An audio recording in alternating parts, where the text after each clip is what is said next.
Tout d'abord, s'agissant des salariés du commerce,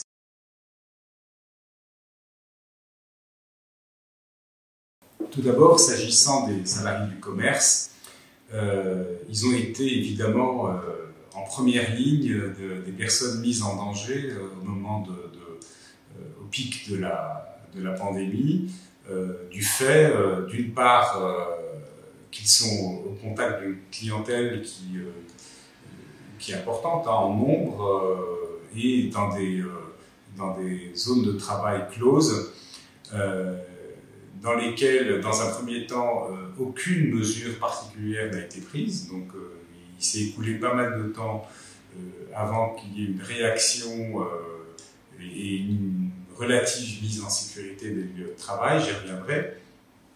Et puis même lorsque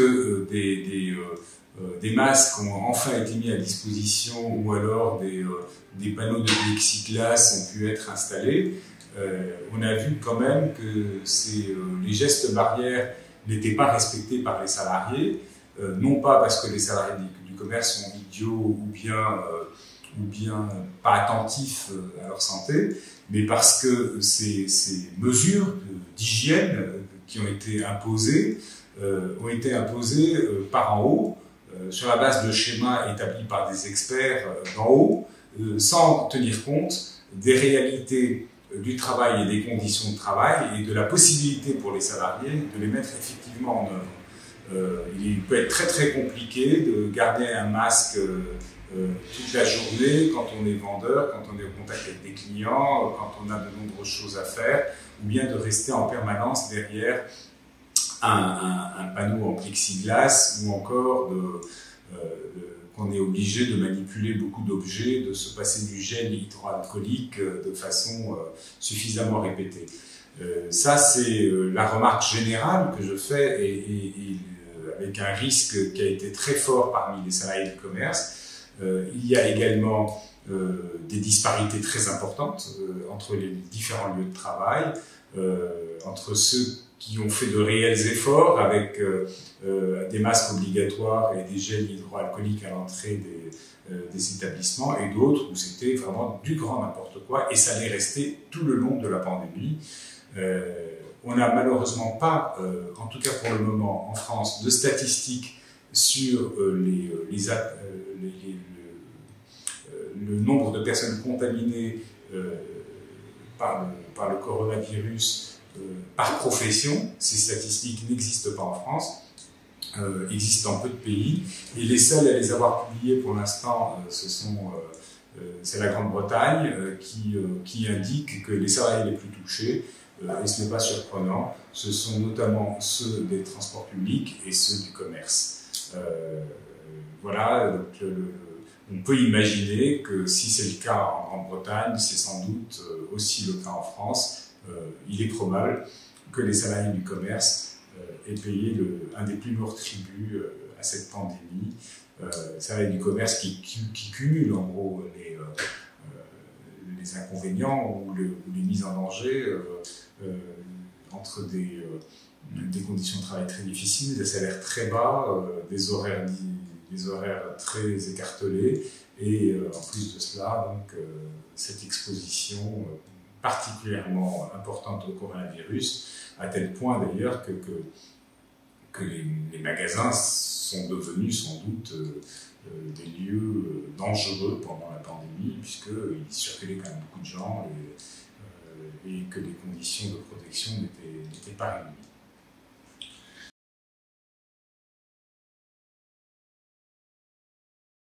Sur la question des masques, la France s'est retrouvée dans une situation particulièrement inattendue, hein, pour être gentil, voire ubuesque, d'être en pénurie de masques, une pénurie quasi totale qui a vu, y compris les personnels soignants des hôpitaux, ne pas être en mesure de se protéger efficacement alors qu'ils étaient en train de traiter des patients atteints du coronavirus. Évidemment, ça c'est d'abord et avant tout la conséquence d'une gestion libérale de l'hôpital qui ne date pas d'Emmanuel Macron, hein, dont les prémices remontent au début des années 90, à la fin des années 80, et qui gère de manière comptable les hôpitaux et aussi les stocks dits stratégiques qui ont été constitués dans le courant des années 2000 sur les masques. Ben, ça coûtait trop cher, donc on a dit ça coûte cher, et puis l'épidémie ne vient pas, détruisons les stocks, ou en tout cas ne les renouvelons pas. Et puis on verra bien le jour venu. Et bien on s'est retrouvé le jour venu dans la situation de quelqu'un qui ne contracterait un contrat d'assurance auto qu'après avoir eu un accident. Bon, c'est un petit peu trop tard. Et là, on a été confronté à un double problème de pénurie d'abord. Et pour ne pas reconnaître ce problème de pénurie, le gouvernement n'a rien trouvé de mieux que d'expliquer à toute la population que le masque ne servait à rien. Et ce discours du masque qui ne sert à rien a été tenu quand même assez longtemps et est sans doute responsable de morts supplémentaires tout à fait évitables, difficiles aujourd'hui à quantifier. Je ne sais pas si on pourra les quantifier un jour, mais certainement le gouvernement porte une responsabilité importante sur cette question-là. Et d'ailleurs, les déclarations de sa porte-parole à plusieurs reprises à l'occasion de la crise ont fait le tour des réseaux sociaux et ont suscité quand même beaucoup d'humour et d'ironie, à juste titre, et aussi de colère et d'amertume. Une amertume et une colère d'autant plus fortes qui sont devenues d'autant plus fortes lorsque nous avons découvert qu'il y avait des stocks extrêmement importants, par exemple dans les grands magasins. Quand les grands magasins parisiens ont commencé à envisager leur réouverture, ils annonçaient qu'ils avaient des stocks de masques sur plusieurs semaines, y compris les fameux FFP2, et qu'ils envisageaient par exemple d'offrir à leur clientèle pendant plusieurs semaines les masques à l'entrée pour ceux qui n'en avaient pas, de manière à garantir que tout le monde ait un masque. Donc on avait des stocks extrêmement importants à certains endroits, alors que les professionnels de la santé n'en avaient pas, et alors qu'on disait à la population que le masque n'était pas nécessaire, avant qu'il ne devienne du jour au lendemain nécessaire. Et cette pénurie des masques, elle est aussi à mettre en parallèle avec d'autres pénuries. Par exemple, l'incapacité dont a fait preuve la France de réaliser des tests de dépistage suffisamment massifs. On se souvient encore des déclarations de Véran annonçant qu'il y aurait 750 000 tests hebdomadaires qu'on n'a jamais vu venir. Enfin voilà, le test et la protection, c'était les deux principaux leviers pour tenter d'enrayer l'épidémie, avec bien sûr des capacités d'accueil dans les urgences. Et bien, les trois principaux leviers d'ailleurs étaient défaillants au moment où la crise a éclaté. La France n'était pas prête, elle n'avait pas les masques, elle n'avait pas les tests, elle n'avait pas les lits suffisants en urgence pour traiter l'épidémie, et les conséquences ont été très lourdes. Il est probable que la France n'ait pas le bilan mondial le plus lourd sur le Covid, mais il est quand même très lourd en France, avec à ce jour une estimation autour de 30 000 décès, un peu en dessous, mais probablement qu'on atteindra les 30 000, et des conséquences économiques et sociales complètement très très très grosse importance, comparée notamment à celle de l'Allemagne.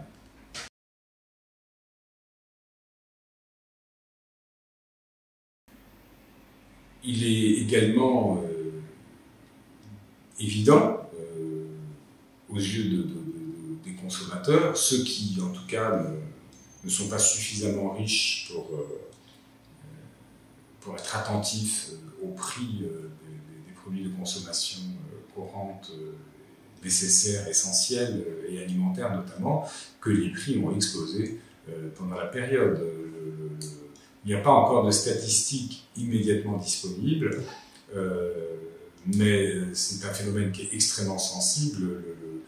Mon panier moyen de citoyen lambda, quand j'allais faire mes courses alimentaires, a très nettement augmenté parce que j'achetais des produits de luxe ou que je mangeais plus pendant le confinement, mais tout simplement parce que les prix ont très nettement augmenté pendant le confinement. Il faut comparer cela aussi à la situation des rémunérations, puisque beaucoup de salariés se sont retrouvés soit au chômage total du fait de la pandémie, soit en chômage partiel. Tout le monde pense que le chômage partiel a été indemnisé à 100% partout, ce n'est pas le cas. Il y a des entreprises qui ont complété la prise en charge du chômage partiel jusqu'à la hauteur du salaire, d'autres qui ne l'ont pas fait. Beaucoup ne l'ont pas fait, et beaucoup de gens ont perdu beaucoup de pouvoir d'achat pendant la période et ont été confrontés dans le même temps à une hausse des prix importante. Donc ça a eu des conséquences sans doute très très lourdes, difficiles à mesurer encore aujourd'hui, mais qui ont dû peser sur énormément de ménages. Sans compter toutes les personnes en situation soit de travail non déclaré, soit de pseudo-auto-entreprise, auto-entrepreneuriat, etc., qui se sont retrouvés du jour au lendemain sans aucun revenu et sans aucune compensation. Les salariés, par exemple, qui font de la mise en rayon dans certains magasins, de certaines enseignes même très connues, avaient des contrats d'auto-entreprise. Et donc ces salariés-là ont compris du jour au lendemain qu'ils n'étaient pas salariés et que de ce fait, ils n'avaient aucun droit, aucune indemnisation de leur perte brutale de revenus. Et il faut imaginer leur situation déjà d'interruption totale du revenu et de l'augmentation parallèle des prix dans les magasins. Cette augmentation dont on ne sait pas si elle va être durable ou pas. Il est rare de voir les produits rebaisser dans la grande distribution une fois qu'ils ont augmenté. Là encore, il est peut-être un petit peu tôt pour tirer des enseignements définitifs, mais il faudra surveiller ça de très près. Et la question du pouvoir d'achat, bien évidemment, est une question centrale dans cette période de déconfinement qui semble devoir s'accélérer.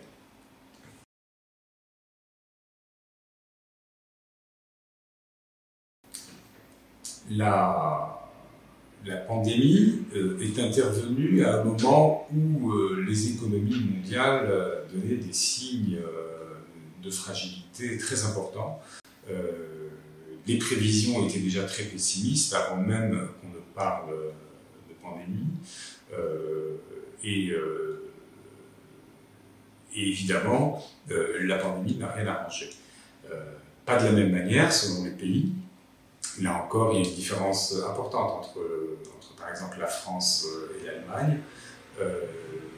Les prévisions de l'OCDE qui viennent juste de tomber donnent la France, avec l'Italie, parmi les pays les plus touchés par la récession, qui risque le plus en tout cas d'être touchés par une récession qui s'établirait entre 11 et 14%.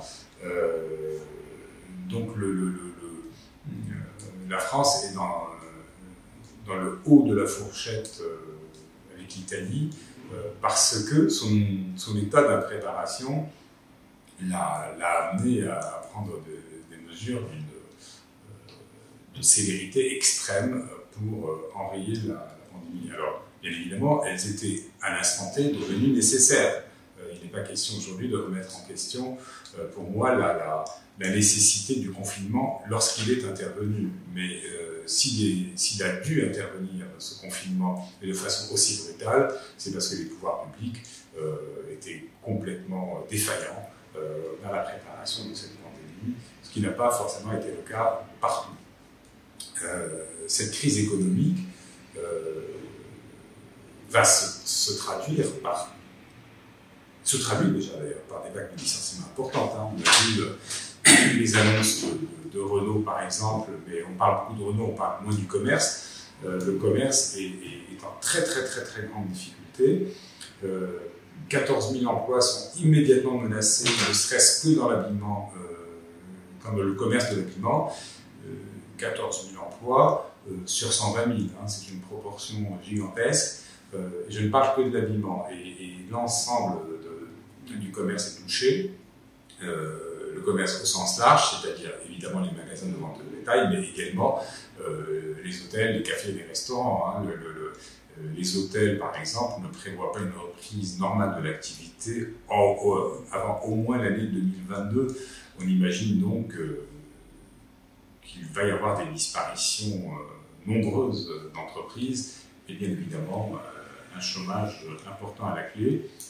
Les pertes d'emplois risquent de se chiffrer par centaines de milliers si il n'y a pas une volonté extrêmement forte des pouvoirs publics de soutenir l'emploi. Et une politique de soutien à l'emploi, c'est des investissements, c'est beaucoup d'argent, mais conditionné à la question de l'emploi. Or aujourd'hui, les entreprises françaises ont capté l'essentiel des aides de l'État,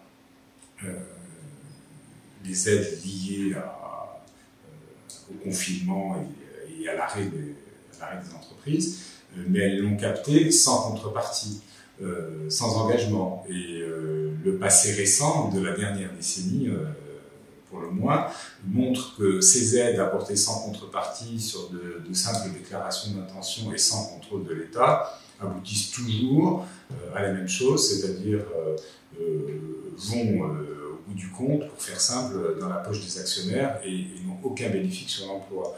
Le CICE, par exemple, pour faire le parallèle, n'a pas créé d'emploi. La baisse de la TVA dans les hôtels, cafés, restaurants, qui devait créer aussi des dizaines de milliers d'emplois, n'en a jamais créé.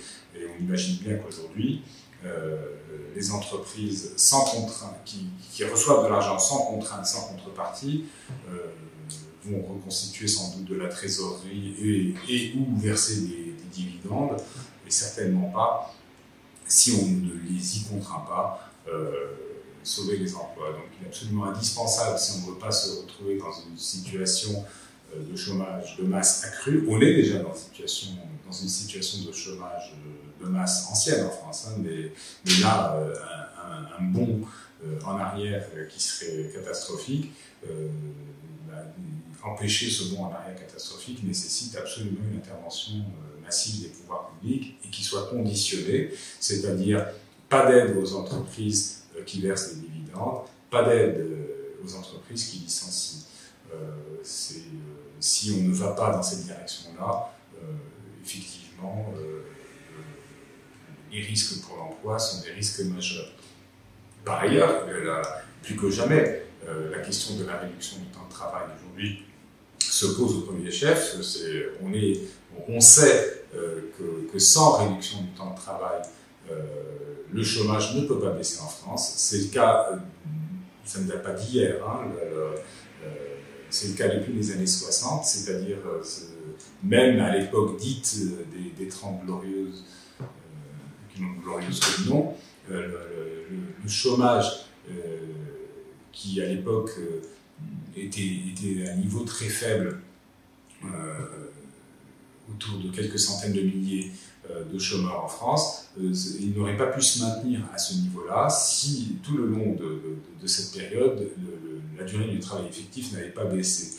Et on se rend compte également que la seule baisse massive du chômage en France est corrélée à la mise en place des 35 heures, malgré tous les défauts des lois Jospin sur les 35 heures. Il y a quand même eu une baisse importante et durable, relativement durable du chômage du fait de la mise en place des 35 heures.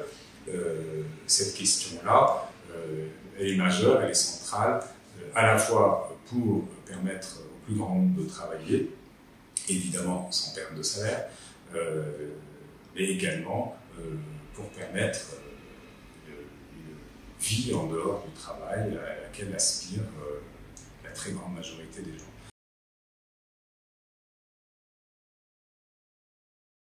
Alors, on a vu quand même des dépenses assez inattendues qui se chiffrent à plusieurs milliards d'euros être engagées par un gouvernement qui nous expliquait juste avant la pandémie qu'il n'y avait pas d'argent magique, notamment s'agissant des retraites. Et puis, on a trouvé de l'argent magique. Alors, évidemment, il n'y a aucune magie derrière tout ça. Il y a des décisions politiques et les États et les institutions européennes ont les moyens, bien évidemment, de prendre des décisions politiques qui permettent de trouver de l'argent. On peut tout à fait, sans conséquences notables pour l'avenir ou pour le présent, annuler massivement les dettes, aujourd'hui en Europe.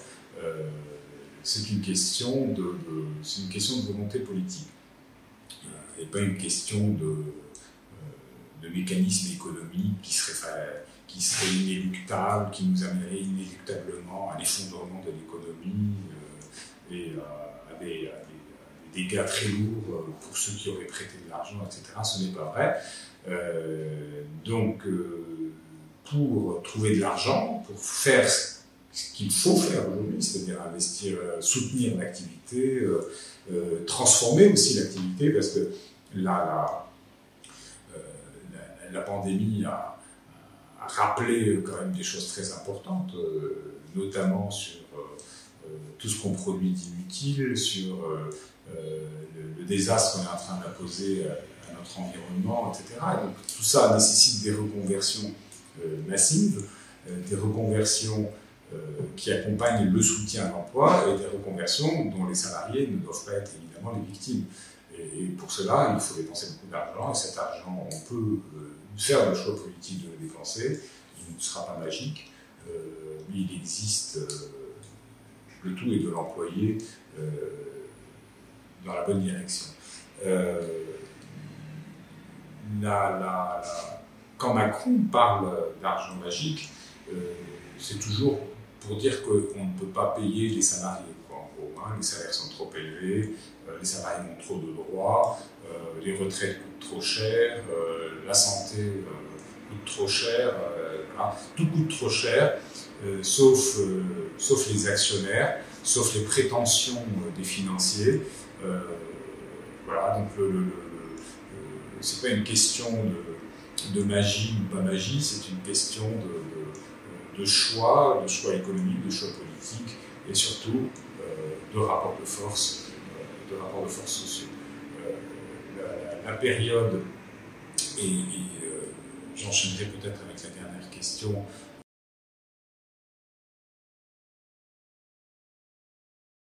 qui est sur la conscience de classe, la période a éveillé beaucoup de conscience.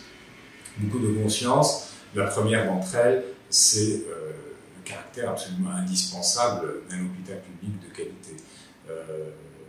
Mais ça a remis aussi au cœur de la réflexion de tous la question des services publics, celui de l'école notamment. Et à partir de là,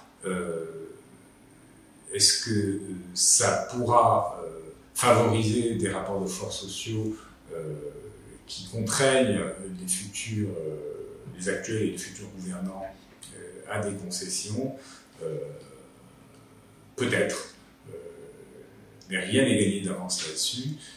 La situation politique telle qu'elle se présente aujourd'hui ne semble pas extrêmement favorable. Le camp des travailleurs est quand même plutôt divisé et ne semble pas, malheureusement, mettre la question de l'Union au premier chef de ses préoccupations. Or, cette unité, même si l'unité c'est compliqué, même si l'unité est un combat, hein, c'est pas moi qui le dis, cette question d'unité est absolument essentielle, et si le camp des travailleurs va au combat divisé, atomisé, éclaté, il ne gagnera pas. Est-ce que la conscience de classe s'est réveillée pendant la pandémie?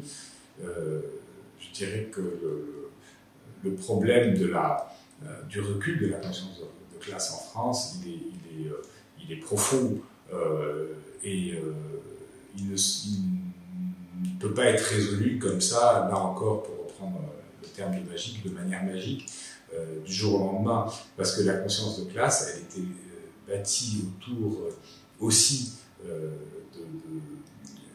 d'une organisation du travail qui qu'il a favorisé, avec de grandes concentrations de travailleurs, mais aussi sur des imaginaires, que ce soit le projet communiste ou le projet social-démocrate qui ont échoué pour différentes raisons. Et cet échec, aujourd'hui, n'a pas été surmonté suffisamment pour qu'une nouvelle conscience de classe suffisamment forte pour créer des rapports de force décisifs renaissent. La pandémie, sans doute, peut y aider. On peut aller dans la bonne direction, mais personne aujourd'hui bien malin, je dirais, et qui peut anticiper la suite. La suite, ça peut aller vers un monde bien pire ou un monde meilleur. C'est à nous d'œuvrer, nous militants politiques, nous militants syndicaux, nous militants associatifs, pour faire en sorte que le fameux monde d'après soit meilleur que le monde d'avant. C'est une bataille qui sera longue et difficile et qui est loin d'être gagnée, même si, pour ma part, je suis un optimiste et je pense que sur le long terme, on y arrivera. Ça nécessite quand même